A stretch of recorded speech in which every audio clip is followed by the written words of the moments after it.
everyone, and welcome to the Aircraft Certification channel. I'm Rafaela Caio. I'm Clarissa Fedel. In today's video, Clarissa will interview Ansel James talking about particular risk analysis. But before that, if you like aircraft development and certification, please subscribe to our channel. I hope you like it and enjoy your journey.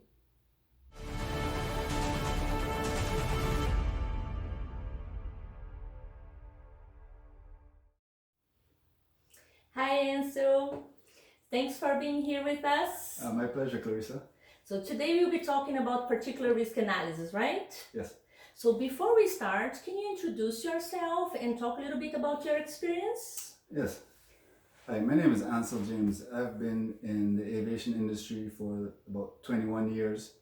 I've been with the regulators as a former FAA engineer in certification and continuing operational safety. I've also worked in aircraft manufacturing, aircraft development, as well as worked within the airlines. So I've seen certification, I've been involved in certification from both a regulatory standpoint and from the OEM perspective. Well, this is a really great experience, right? Because you see both sides. So thanks for being here with us. So for a start, as we are talking about particular risk analysis, can you first define what is particular risk and where this name comes from? Sure. So a particular risk is an event that occurs that's outside of the systems that are being analyzed. So there's bird strike, there's uncontained engine rotor failure, wheel and tire failure. So those events are external to the systems that they affect. So for example, you can have a bird strike where the bird impacts the aircraft and can impact multiple systems. So the bird strike is the particular risk. So what happens with that is we look at the impact on the functions of the different systems that are that are lost by the impact of the bird on the aircraft.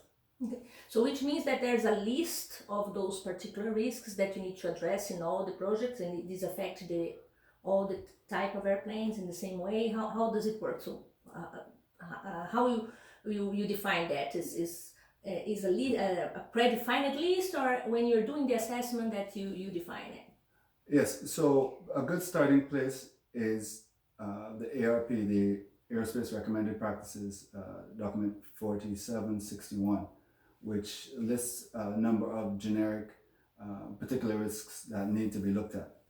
Now, these particular risks can be addressed by compliance to specific regulations, or they can be addressed by 1309. That is the system safety requirement. Yes. Okay, so which means that is not for all the particular risks that the 1309 applies. Correct. So the particular risks have to be, you determine what the risks are, and you have to determine if they're relevant to your aircraft and architecture that you have for your aircraft. You determine that early on in the program, the aircraft development program, where you look at the functions that the different systems have to perform. Then you look at the different types of failures, the failure conditions, and the severity of those failure conditions from your initial safety assessments, the preliminary safety assessment, functional hazard assessment, and then that drives you to understand what your risks are to continued safe flight and landing, and the combinations of the different failures of the different systems that can drive you to what's known as a catastrophic failure condition. So you do this like a kind of a aircraft level assessment to see what the combination of multi-systems would be catastrophic or hazardous or whatever, and then you combine you having this scenario, you address the particular risks. Yes, you start with the looking at uh, the the the risks and looking at the systems that are affected, because what you're trying to do when you do a particular risk analysis is you're looking to verify the independence of the systems, because you have different systems. You're assuming they're independent, but to do it, you have to do what's called a common cause analysis, and a particular risk analysis is a form of one of the analyses used to determine if there is independence between the systems. And the risks in this case are external to the systems, as I mentioned: bird strike, fire, uncontained engine rotor failure, and so on. Okay, so when you're starting first, you need to define what are the risks that are particular to that type of an airplane. So, for example, if you have a transport category airplane with wing-mounted engines, you have some risks that are applicable. If you compare with eVTOL or with a small Part 23 airplane or a rotorcraft, is that or no? Yes. You need to address all the listed particular risks anyway. Yes, you start by addressing the risks that are identified in the ARP, because that's what industry guidance is most commonly known. Some of those risks are addressed by direct compliance to specific regulations, and some are addressed by compliance to a general regulation, 25-1309. And yet some others are addressed by a combination of those two, combination of specific regulations and compliance to 1309. Can you give some examples for the ones that are compliant, fully compliant with the 1309, that's the system safety, and the others that have only specific, and the others that have the combination of both? Yes. So particular risks that are addressed by compliance to specific regulations only would include uncontained engine rotor failure and flammable fluid fire.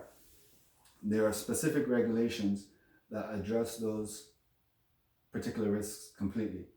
Then you have other particular risks like tail strike. You have the flaming shaft failure. You have high pressure ball rupture that are addressed by only by compliance to 25-1309. Then you have those particular risks that are addressed by a combination of those, such as wheel and tire failure and bird strike as well. So those are examples of different risks that are addressed by not only by differences in the means of compliance. Okay, so in which kind of analysis you do to assess what is the PRA itself? So okay. How you do for each particular risk is a different type of assessment, how you show compliance? Well, you start by understanding. You have to first define the risk to yourself and make sure it's applicable in your scenario, given your aircraft and so on. So you define what the risk specifically is. You look at your architecture, your systems, and the specific requirements that your systems have for with regards to safety, and also if there are regulatory requirements that may address the particular risk. Then from that you go on to you make some assumptions of things like the aircraft configuration, the aircraft, maybe the speeds, to determine what scenario is most critical for where you would experience that particular risk, where it would be most critical to continue safe flight and landing. Then you do your assessment, you determine you develop a model for the risk, you impose it on your architecture and your layout, and you determine from there the systems that are impacted, and understand if those systems lead you to a combination of failure of those systems lead you to a catastrophic event. So, as you mentioned, so seems that this kind of assessment may end up in design requirements, like segregation requirements or Yes. installation requirements. So, which means that even if you provided the documentation to the certification authorities in the end, you need to start this kind of assessment and this involvement in the beginning of the project. Yes. Right? And then you do that in the beginning and the end, or you need to retrofit or every time, or how usually is the process during the development of the airplane? So how is is the same for all particular risks, or is it more complicated for some than other? Yes, it starts at the beginning. You have, once you define the functions, you define the systems that perform those functions, you understand what the failure conditions are for those system failures, and then you identify the threats, as I mentioned before. Now, once you go on, you determine the risks that are there, and you've done, as I just mentioned, you do your analysis based on your model and your assumptions, you do your investigation, you do your testing, and then you determine based on your requirements if you have to completely eliminate the risk, if you are able to minimize the risk, or if you have to or if you can just reduce the risk to an acceptable level. Then you take the steps to accomplish each of those. It may lead you to redesign the aircraft. It may lead you to it may lead you. I'm smiling because I think that probably the system engineers doesn't like Yes, yeah. when you say that, you need to reroute this. Yes, nobody likes a redesign, especially towards the end of the development program. So that's why it's critical to get this, not only the assessments done early, but also to get it to the authorities early. So make sure you have agreement on the assumptions you're making and the models you're using early on. You have that agreement with the authorities, so then it just becomes a matter of verifying through your testing once your architecture is developed. And then also you have to continue looking at ways of mitigating it. And as you mentioned, ways of mitigating it can be separating the systems so that the two systems or two or more systems are impacted by the same event, by adding redundancy in one or more of the systems so that you don't lose the function because of the event. You can also protect the system, like for events that have fragments such as wheel and tire failure, engine rotor failure, high pressure valve rupture. You have fragments, so you might want to protect one or more of the systems. It may be easier to do that. So maybe like installing a shield. A shield or something like that. Okay. And in some cases, you may not be able to completely remove the threat or eliminate the threat. In which case, you do some requirements allow you to minimize to the extent practical. And of course, you have to be able to justify your minimization efforts to yourself and to the authorities to show that you have done everything you can to minimize the risk. So that's why you mentioned that it's important that you discuss in the beginning of the project with the authorities to guarantee that everybody's on the same page. So that the assumptions and the criteria that you are assuming for your analysis will be accepted by the authorities, or at least they understand and Yes. seems to be according to the rules. Yes, you want to make sure when you have your discussions with the authorities that they accept your assumptions, namely because you want to make sure that they understand that you're doing it at the most critical case, that you agree that is the most critical case that you're looking at. You want to make sure that that they understand your methods of showing compliance, either by analysis, by drawing review, or by testing. So you want to agree, if you have testing, obviously you want to agree on the pass-fail criteria for the tests. You want to make sure that they agree that your analysis or just the drawing reviews are acceptable to show compliance to either the regulations or minimization efforts. So, in talking about this discussion with the authorities, do the certification authorities have the same view about the particular risks, or no, that we have some kind of opposite or different point of view, different criteria, Yes. depending on the authority? So, for example, let's talk about EASA and FAA, that's the major authorities. They follow the same, they are harmonized, or they are harmonized in most cases, but that's one thing you have to discuss with each of them, because in some cases they may be more stringent or may have more slightly different rules, requirements to show compliance for a given particular risk. For example, wheel and tire failure. EASA has a regulation CS 25.734, and they have guidance out there, the AMC, for that regulation that specifies a model that you use. Basically, what the model is it shows the entire threat area for tire burst. So you take the model based on and you make some calculation based on the size of your wheel, based on the size of your tire, and you impose this on your design. Then you superimpose it on to determine the areas that are affected. Now, the difference between the FAA and EASA is EASA also looks at not only the tire burst, but also any debris that may be kicked up by the tire and impact the aircraft. So their model is slightly different, slightly larger. So you have to incorporate that into your analysis to determine the affected areas. Then you look at all the systems that can be impacted by a projectile of a given size on one or more systems within that area. And then you do your analysis for the loss of the functions of those systems for each critical case. And then you apply your mitigation.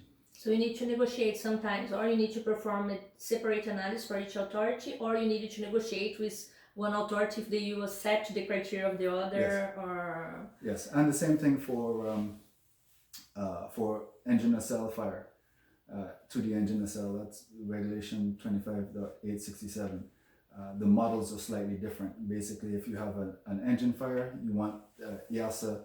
Their model is shaped slightly different to compared to the FAA model to show the affected areas of the aircraft engine and wing and pylon affected by 2D nacelle. So you have to communicate that with the authorities, say this is what we intend on using, and in some cases you may have to do both. But usually one is a little bit more conservative than the other, but then it's up to you as an aircraft developer in your program to decide which route you're going to take. Okay, you mentioned about fire, and then I like that you mentioned that because fire is a hot issue. Yes. Hot subject. Yes. And so fire is a particular risk, right? Yes. So it can affect like oxygen systems. We had a video about the fire hazards in the oxygen system. So if you didn't have the opportunity to see, you can see through the link. And what's the other challenge? As you mentioned that, what is the main challenges about the fire as a particular risk? Yes, fire is very interesting because for a number of reasons. There are different types of fires, and we have to be careful when we talk to the authorities about how we address each of the different types of fires. There may an example of the different types of fires. There may be fires, oxygen fires, electrical fires, wire harnesses or components, battery fires, engine fires, as well as fires caused by ignition of flammable fluids. So what we need to do is discuss with the authorities how we approach each of those and get agreement with them for the method of compliance for addressing each of them. Now, some may be addressed by direct compliance with specific regulations. And as I mentioned, flammable fluid fire protection is one. The regulation addresses that is 25.863. And there's, for that, the method of compliance is the FAA has a draft AC 25.863, which there is some contention between the authorities and the industry. That's why it's still a draft AC as to how to show compliance to that. But it's a good guidance to be able to start your discussions with the AC, with the authorities on what you're going to do to show compliance for flammable fluid fire protection. And then you have to, in the course of doing that, you address different characteristics of the aircraft, such as ventilation and drainage of any leaked flammable fluids, as well as addressing potential ignition sources and how you mitigate that. So all of these things, that's of course not how you would address, for example, the oxygen fire, which also has regulations and other means of compliance. So you have to address each of those almost as a individual PRA. Okay. Individual risk that you may or may not have to do an analysis on, because it may be addressed specifically by compliance to direct regulations. Now, when I say compliance to direct regulations, that's a broad statement, and that can cover a number of different ways of doing it. But more often than not, the regulations will say you shall or you will not do something. So it's very clear cut. It's very prescriptive. So once you take the steps to comply with the regulations, there may or may not be an analysis required. This is the case not only for different types of fires, but also for different types of PRAs. Okay, so in fact, you need to assess all, or to justify that they're not applicable, or doing the analysis showing that the risks are mitigated, or you comply, you keep the risks under the acceptable level for the regulations, right? Yes. So in some cases, you can. It's immediately obvious that the particular risk that is mentioned doesn't apply for that particular aircraft. In some cases, you can just have a discussion with the authorities and show that you may have to show in your compliance documentation that this risk is addressed by another means, or it doesn't apply. And then obviously in the other cases, you have to do your analysis and so on. You mentioned that it's really important that you discuss the assumptions and the criteria with the authorities. So considering this, in terms of a certification point of view, what do you consider the main challenge or the main challenges for certification in terms of particular risk analysis? Well, there are a number of significant challenges. Some of which, throughout the aircraft development, there are a number of challenges, but agreeing on the assumptions with the authorities. Sometimes the assumptions are given to you, such as some of the assumptions are given to you, I should say, in guidance from the authorities in either the advisory circulars or the AMCs, where it's very clear. Other times the advisories or the AMCs may only give you the model, and then you have to base your assumptions on the model. Other times there may not be specific guidance from the authorities on how you do it. So that's where you have published guidance, I should say. That's what you have to discuss with the authorities early on, because you don't want to have surprise. You don't have a surprise. It said, "No, you do not agree with what I thought about it." Yeah, you want to make sure you're all on the same page. Okay, so then you need to define and justify and discuss with the authorities to see if they agree with what you're saying. Yes, and not only how the assumptions, but also how you're going to show compliance with by analysis, by inspection, by testing, and so on, or just by reviewing the simulation, review so design review, those type of things. So you want to make sure you get from agreement with the authorities on that. In the beginning, and I believe that is a challenge because it's not. There's some authorities that are more clear in what they want, and there's some that's more difficult to get an agreement. Yes, and also you have to be able to continually be able to be willing and understanding that you need to continually do the any given PRA analysis based on changes in the design that maybe weren't driven by the PRA. So you may have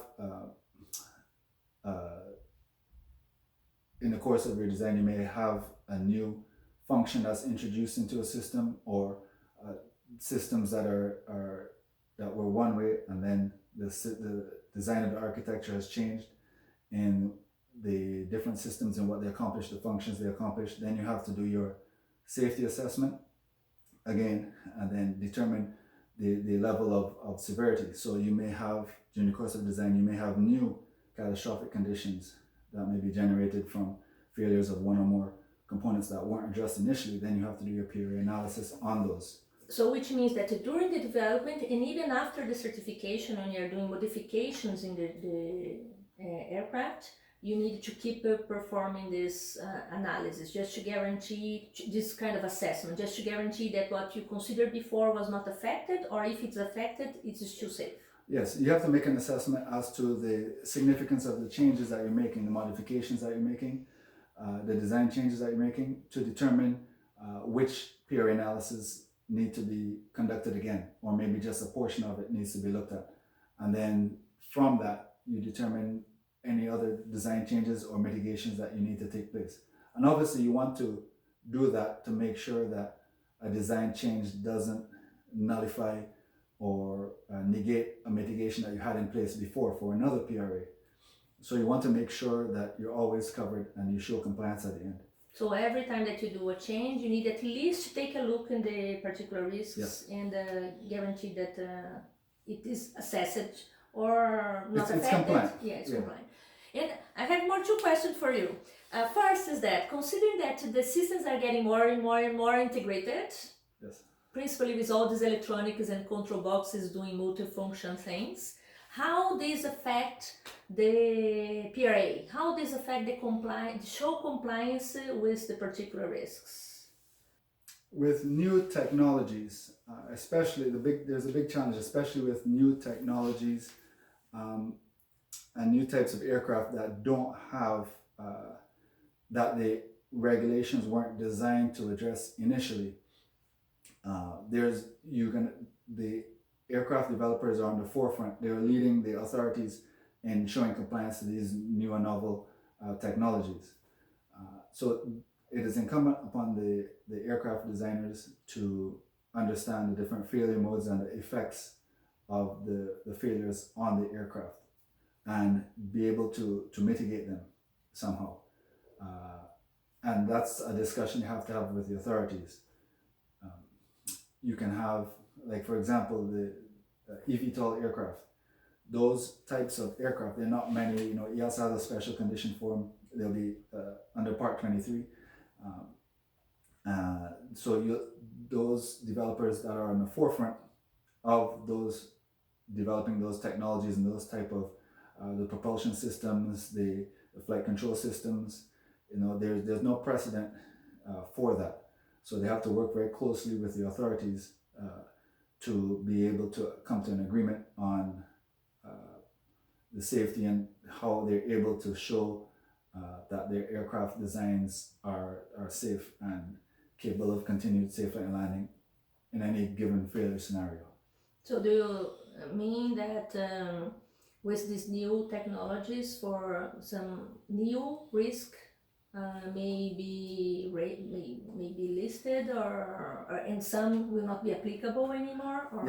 Yes, and that's a discussion that the developers will have to have with the authorities once they understand things like their flight envelopes, because some of these aircraft they don't come into land like a traditional aircraft. They don't operate as a helicopter, so they're in between. So they need to understand their envelopes and where the critical cases are, the critical conditions for those new types of of vehicles are, so that they can identify and address any particular risks that may occur. It's like particular risks like lightning strike, bird strike. If they have if they have a hard landing, some of them may not have tails, but maybe a hard landing, for example, or if they lose, a lot of them have electric motors that power multiple fans, either ducted fan or just open rotor. So those guys will have to be able to show that, for different scenarios, like maybe if they lose a rotor blade, that they have to show that the aircraft can continue safe flight and landing operating in a degraded condition. Okay. And when you're talking about fire, you mentioned about different type of fire. So then I just let that for the end, because we have some recent events with fire related with batteries, and also we have all this eVTOL that you just mentioned about the challenge of new technology. So how do you think that this will affect the fire in batteries hazard, and how show compliance is the regulations, or Yes. this is ongoing discussion? Yes, these will be topics that will have to be covered by the authorities in greater detail. It'll be a little bit more specific, because there will be a wide range of battery configurations, battery charging systems especially, and just how the batteries are carried on the aircraft and how they're protected. As you know, there are different types of batteries. There are nickel metal hydride batteries, there are lithium polymer batteries, there are NiCad batteries. So each of these, it may depend on how the aircraft developers decide to use the batteries. And of course, the voltages on these newer batteries for these newer electrically driven systems will be very high. They'll be much higher than the typical 28 volt system that you have on existing aircraft. They'll be up in the 400s, 200 to 400 volt range, maybe even higher. And of course, there'll be multiple systems, and the systems may or may not be driven by those high energy power sources. So they'll have to look at it holistically, and I think that may be where the authorities are, I wouldn't say struggling, but will need to work closely with the aircraft developers to understand their architecture and how each of these new systems will be integrated into the aircraft and what their functions will be. Okay, so that need to keep following the development in those certification and see how the authorities will handle that. Yes. Okay, so I think that this is a really interesting subject, and we have material for one video for each particular risk, right? Yes, particular risks, they span the gamut, but as long as they're addressed thoughtfully and with the cooperation or with the coordination with the authorities, they shouldn't be as daunting a task. They just have to remember to follow the procedures and continue doing the analyses throughout the course of the aircraft development. Because again, as you mentioned, nobody likes a significant design change at the end of a program, because that obviously drives the schedule and the development costs high, because it's easier and cheaper to make a change early on. So they have to keep that coordination up. That's very important. Okay, so we plan for that, to have more videos about the particular risks, and I hope to see you here again to talk at least for some of them. Yes, my pleasure. So thank you very much for being here with us and share your knowledge about this so interesting subject. Oh, thank you, Clarissa. I'm glad to be here. Okay. I hope you had enjoyed your journey.